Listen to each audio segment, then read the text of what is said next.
मैं आपके साथ स्तेश नैन मोर। आप देख रहे हैं स्तेश नैन अनफिल्टर्ड। मोदी सरकार चंडीगढ़ को लेकर एक बड़ा फैसला करने जा रही है। पूरा प्रशासनिक ढांचा बदलने की तैयारी में है। इसको लेकर जो फैसला होगा उससे पूरे तरीके से जो चंडीगढ़ का प्रशासनिक राजनीतिक अधिकार क्षेत्र है वो बदल जाएगा। यानी पूरा कंट्रोल चंडीगढ़ का राष्ट्रपति के पास चला जाएगा। 1 दिसंबर से 19 दिसंबर तक संसद का शीतकालीन सत्र चलेगा। इसी सत्र में सरकार की तरफ से संविधान संशोधन बिल 131 लाया जा रहा है, जिसमें चंडीगढ़ को लेकर भी एक ड्राफ्ट है, एक बिल है, जिसके तहत संविधान के अनुच्छेद 240 के तहत चंडीगढ़ को शामिल किया जाएगा। उन यूटीज में चंडीगढ़ को शामिल करने की तैयारी सरकार कर रही है, जिसका अपना विधानसभा नहीं है। और इसमें अमनदीप, लक्षद्वीप, दादर नगर हवेली ये पहले से है। पुडुचेरी कुछ हद तक है। जब विधानसभा भंग होती तो वहां पर कुछ नियम कानून उसमें तब लागू होते हैं। इसका विरोध भी पंजाब में शुरू हो गया है। सत्ताधारी पार्टी आम आदमी पार्टी, कांग्रेस और अकाली दल ने एक सुर में इसका पुरजोर तरीके से विरोध किया है। इसे फेडरल सिस्टम पर सीधा हमला करार दिया है कि ये फेडरल सिस्टम पर सीधा हमला है। लेकिन आपको बता दें कि सरकार ये ड्राफ्ट तैयार कर चुकी है। बिल शीतकालीन सत्र में पेश किया जाएगा, पास होगा, कानून का प्रारूप लेगा तो यहां चंडीगढ़ का जो पूरा कंट्रोल है, जो अभी राज्यपाल के पास रहता है, जो कि पंजाब के होते हैं, वो कंट्रोल सीधे सीधे राष्ट्रपति के पास चला जाएगा। सारा अधिकार क्षेत्र राष्ट्रपति के पास होगा। वो चंडीगढ़ को लेकर हर फैसला कर पाएंगे, नियम कानून बदल पाएंगे और संसद के भी जो नियम कानून हैं उनको अपनी शक्ति से खत्म कर सकते हैं, बदल सकते हैं। इसी को लेकर पूरा बवाल शुरू हुआ है कि अनुच्छेद जो 240 है, जिसके तहत बाकी यूटीज भी कुछ आती हैं जहां पर विधानसभा नहीं है, तो उसी के तहत अब चंडीगढ़ को भी चलाया जाएगा। पंजाब के गवर्नर ही अभी तक चंडीगढ़ को देख रहे थे। मुख्य प्रशासक वही थे।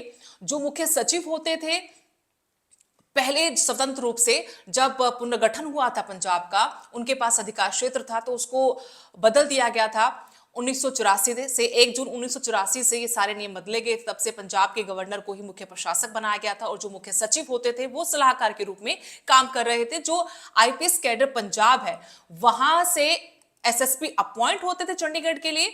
और क्योंकि 60-40 का रेशो चंडीगढ़ में रहता है पंजाब हरियाणा से, तो उसके तहत जो यहाँ के डीसी होते हैं वो हरियाणा कैडर से आते हैं। तो डीसी हरियाणा कैडर से और जो एसएसपी हैं चंडीगढ़ के वो पंजाब आईपीएस कैडर के अधिकारी को नियुक्त किया जाता है। और जो राज्यपाल पंजाब के होते हैं वो यहाँ के सर्वे सर्वा होते हैं। अभी तक, जब तक ये कानून लागू नहीं होता, अनुच्छेद 240 लागू नहीं होता, इसके तहत यहां पर सभी विधायी और तमाम कार्य नहीं होते हैं तब तक। तो अब जब ये कानून बन जाएगा तो अगला जो प्रशासक होगा चंडीगढ़ का वो पूरी तरह से स्वतंत्र होगा। राष्ट्रपति होंगे, उनको सारे अधिकार होंगे। इसी को लेकर पंजाब में बवाल छिड़ा हुआ है। हम सीधे सीधे आपको सिर्फ ये बता रहे हैं कि क्या ये पूरा मामला है, क्या ये अनुच्छेद कहता है और इसका क्या असर होगा। देखिए, राजनीतिक इसका क्या असर होगा पंजाब पे, हरियाणा पे, वो तो आने वाले वक्त में साफ होगा। लेकिन इतना जरूर है कि चंडीगढ़ के लिहाज से ये एक बहुत बड़ा फैसला होगा। चंडीगढ़ पर दोनों ही राज्य अपना अपना अधिकार अभी तक जताते रहे हैं। पंजाब को ज्यादा जताता है और कानूनन जो समझौता हुआ था उसके मुताबिक भी 60-40 का रेशो है। तो 60 जो हिस्सा है वो पंजाब का है और पंजाब हर स्तर पर, हर प्लेटफॉर्म पर ये कहता रहा कि चंडीगढ़ उनका है। और अभी तक दोनों की साझा राजधानी चंडीगढ़ है। लेकिन पंजाब यूटी का मामला हो, कैपिटल का मामला हो, बीबीएमबी का मामला हो या पीयू का मामला हो, उसमें ये बात अपनी तरफ से दोहराता है कि चंडीगढ़ उनका है, उनका अधिकार क्षेत्र भी ज्यादा है, पंजाब को सौंप देना चाहिए चंडीगढ़। लेकिन उसके उलट हरियाणा बार बार ये दोहराता रहा कि अगर पंजाब का अधिकार है तो 40% हिस्सा हकदार तो हरियाणा भी बनता है। अब क्योंकि सरकार ये बिल लेकर आ रही है और अनुच्छेद 240 के तहत यहां पर पंजाब का हरियाणा का हिस्सा पूरी तरह से खत्म हो जाएगा। और जो अभी तक समझ में आया है, हालांकि पूरा ड्राफ्ट आना, पूरा बिल आना, अभी उसका इंतजार हो रहा है कि उसमें क्या क्या प्रावधान होंगे, क्या होगा, उस पर हम आगे डिटेल में आपसे बात करेंगे। लेकिन सीधे सीधे आसान शब्दों में, आसान भाषा में आपको समझाने की कोशिश कर रहे हैं कि ये पूरा मामला आखिर है क्या। ये नहीं कि सिर्फ चंडीगढ़ पर ही नियम कानून लागू है। मैंने जैसे आपको पहले बताया कि लक्षद्वीप हो, अंडमान हो, निकोबार हो या दमन दीव, दादर नगर हवेली, यहाँ पर पहले से ही इसी अनुच्छेद के तहत ये यूटी चलती हैं और अब चंडीगढ़ को उसमें शामिल करने की कवायद शुरू की जा रही है केंद्र सरकार की तरफ से। तो अभी तक जो काम पंजाब के गवर्नर यहां पर करते थे, मुख्य सचिव के साथ उनको अपना सलाहकार बनाकर, या जो 60-40 का रेशो कर्मचारी अधिकारियों में डेपुटेशन को लेकर रहता था, वो पूरी तरह से बदल जाएगा। अब सारी शक्ति राष्ट्रपति के पास होंगी। जो भी नियम कानून चंडीगढ़ को लेकर बनाने होंगे वो राष्ट्रपति बनाएंगे और जाहिर तौर पर राष्ट्रपति मतलब केंद्र की सलाह से वो सारा काम यहां पर होगा। आप ये भी इसको कह सकते हैं दूसरे शब्दों में, दूसरी भाषा में, कि केंद्र का हस्तक्षेप होगा। केंद्र के अंडर अब चंडीगढ़ पूरी तरह से आ जाएगा, जो कि अभी तक नहीं था, क्योंकि गवर्नर यहां पर सब कुछ होता था। गवर्नर पंजाब से आता था। हम ये भी जानते हैं जिसकी केंद्र में सरकार होती, गवर्नर वहीं से अपॉइंट होते हैं। इसकी वजह से बहुत सारे मामले लटक भी जाते हैं, बहुत सारे ऐसे अमेंडमेंट्स होते हैं, बहुत सारे ऐसे कानून नियम होते हैं जो वक्त पर नहीं लागू हो पाते। इसका बड़ा हमने पहले भी असर देखा है। लेकिन अब अगर ये संशोधन होता है 131वां, जिसके तहत चंडीगढ़ यूटी को अनुच्छेद 240 के तहत लाया जाएगा, तो ये बात साफ तौर पर है कि अब वो जो तमाम झंझट थे या जो अधिकार क्षेत्र की बातें होती थी या अपना हक पंजाब जताता था या हरियाणा जताता था, उनसे ऊपर अब सिर्फ पूरी शक्ति राष्ट्रपति के हाथ में आ जाएगी। आप इसे ऐसे भी कह सकते हैं कि केंद्र की सलाह से राष्ट्रपति यहां पर अपने तरीके से चंडीगढ़ को चलाएगा, रन करेगा, इसकी सारी व्यवस्थाएं देखेगा।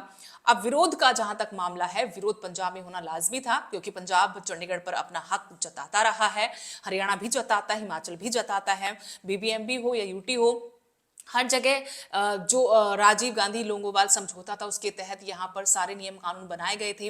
पीयू में सीनेट का मामला था, उसको लेकर भी विरोध पंजाब की तरफ से ज्यादा उठाया गया था, उसको भी फेडरल सिस्टम से जोड़कर देखा गया था। लेकिन इस वीडियो के जरिए हम सिर्फ आपको बता रहे हैं कि अनुच्छेद 240 कहता क्या है, कैसे पंजाब इस पर विरोध कर रहा है, क्यों पंजाब इस पर विरोध कर रहा है। 2027 में विधानसभा चुनाव पंजाब में है, उससे पहले एक बड़ा सियासी मुद्दा, चुनावी मुद्दा आप इसे कह सकते हैं कि हो सकता है।